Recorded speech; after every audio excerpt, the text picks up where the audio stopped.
Hello বন্ধুরা, মৌ rebels ওয়ার্ল্ডে আপনাদের স্বাগত। সকালে ঘুম থেকে উঠেই আমি রোজ দিনের মতো আজও ছাদে চলে এসেছি। ছাদে এসে ভাবলাম আজকে আপনাদের সাথে শেয়ার করি সেই যে সুমিত গাছগুলো লাগিয়েছিল চন্দ্রমল্লিকা গাঁদা ফুলের, তাদের কেমন ফুল ফোটাচ্ছে সেইগুলো দেখুন। একটাই গাছে দু রকমের ফুল ফুটেছে, দু রকম কালারের ফুল ফুটেছে, এইদিকে সাদা আর ওইদিকেরটা হলুদ। কি অদ্ভুত! হয়তো কোনোভাবে হলুদ চন্দ্রমল্লিকাটা এখানে থেকে গেছিলো, কিন্তু আলটিমেটলি না, এরা দুটোই না একই রকম। প্রথমে হলুদ হয়ে ফুটছে, তারপরে পাপড়িটা সাদা হয়ে যাচ্ছে। আমি প্রথমে তো অবাকই হয়ে গেছিলাম ফুলটা দেখে। আর এখানে আছে এই যে লাল রঙের চন্দ্রমল্লিকা, আর কিছুটা হলুদ রঙের ফুলও ফুটেছে। এটা আলাদা গাছ, ওই যে ছোট্ট টবটার মধ্যে এই চন্দ্রমল্লিকাটা বসানো হয়েছে। আর এখানে ওই যে গাঁদা গাছগুলো লাগানো হয়েছিল, এগুলো সেই চারা। বলেছিল যে এনকা, তাই আমি দেখবো কোনটা এনকা হয়েছে, কারণ এনকা গাঁদার সাইজ তো খুব সুন্দর। এবার এই পার্পেল গাছটাই আমাদের নতুনত্ব লাগছে। আর সাদা রঙের চন্দ্রমল্লিকা, আর একটা আছে হালকা জাস্ট গেরুয়া কালারের চন্দ্রমল্লিকা। এই কালার দুটো ছিল না, সাদা রঙের চন্দ্রমল্লিকাও আমাদের বাড়িতে ছিল না। পার্পেল কালারের আগের বছর যে চন্দ্রমল্লিকাটা হয়েছিল ওইটা অনেকটা থোক ছিল দেখতে, তো এই বছর চন্দ্রমল্লিকাটা একটু অন্যরকম দেখতে, খুব সুন্দর লাগছে। আর এনকা সাইজগুলো না আর একটু বড় হয় এনকা গাঁদা ফুলের, হয়তো টবে বলেই এই সাইজটা একটু ছোট ছোট হয়েছে। মাটিতে যদি এই গাছগুলো করা হয় জানি এইগুলো অনেক সুন্দর হবে। আর গাছ ভর্তি এইদিকে দেখুন কীরকম দোপাটি চারা ফুলে ভরে গেছে। চারা অনেক দিন আগেই লাগানো ছিল, গাছগুলো বড়ও হয়েছিল, কিন্তু এত সুন্দর ফুল দিচ্ছিল না। শীতকাল বলেই মনে হয় এত সুন্দর ফুল দিয়েছে, গাছ ভরে গেছে ফুলে। আর এক একটা দোপাটি ফুলকে খুব কাছ থেকে দেখলে পুরো গোলাপ ফুলের মতো লাগে। এই মেরুন কালারের চন্দ্রমল্লিকাগুলো দেখতে এত অসাধারণ, আর হয়েছেও প্রচুর। ছোট্ট একটা টবের মধ্যে লাগানো ছিল, কিন্তু টবটা না ভারী আর নিতে পারছে না, এত ফুল হয়েছে।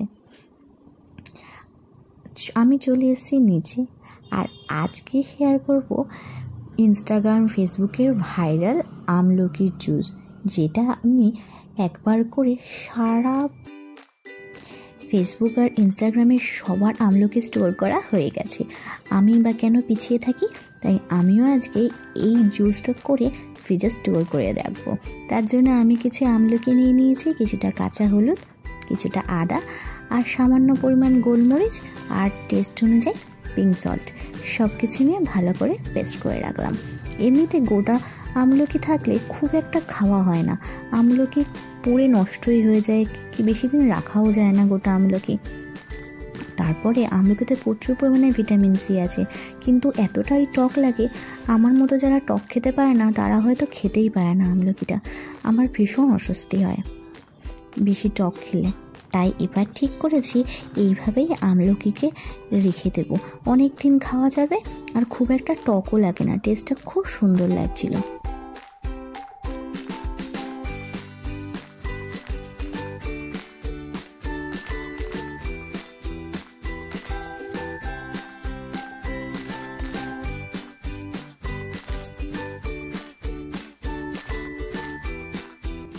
আমরা সবাই জানি আমলকিতে প্রচুর পরিমাণে ভিটামিন সি আছে, আর খাওয়াও ভীষণ ভালো, কিন্তু আমাদের ওই যে আলসেমি, এই অলসতাটাই আমাদের খেতে কিছু করে ওঠে না। ফ্রিজে ফল থেকে আমরা নিয়ে খাই না, রাখা থেকে জিনিস নষ্ট হয়ে যায়, কিন্তু তাও খাওয়া হয় না। কিন্তু এবছর আর সেটা হবে না, তার জন্য আমাকে ইন্সপিরেশন দিয়েছে এই ইনস্টাগ্রাম আর ফেসবুক। আমলকি অনেক দিন হয়েই রাখা ছিল, তার মধ্যে কিছু আমলকিকে কেটে নুন মাখিয়ে রোদে দিয়ে দিয়েছি, আর কিছু আমলকি দিয়েই ভেবেছি এবছর ফ্রিজে রেখে দেবো। যদি দেখি বাড়ির সবাই খাচ্ছে তাহলে আরও কিছু আমলকি এনে স্টক করে রাখবো। সারা বছর তো আমলকিটা পাওয়া যায় না, এটাই শীতেরই ফল।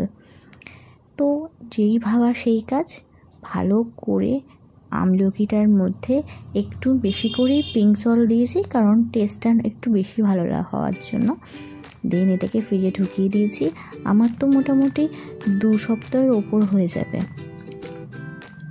আজকে যখন টেস্ট করলাম দেখছি দুর্দান্ত লাগছে খেতে, দারুণ টেস্ট লাগছে।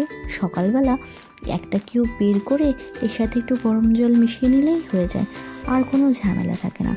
এমনিতে আমলকি সিদ্ধ খাওয়া বা কাঁচা আমলকি খেলে, আমি তো পুরো গোটা আমলকিটা খেতে পারি না, কিন্তু কীরকম একটু জুস করে খেলে হেলদি জিনিসটাও খুব ইজিলি চলে যায়।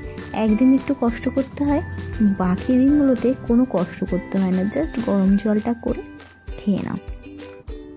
আমার খুব উপকার হয়েছে।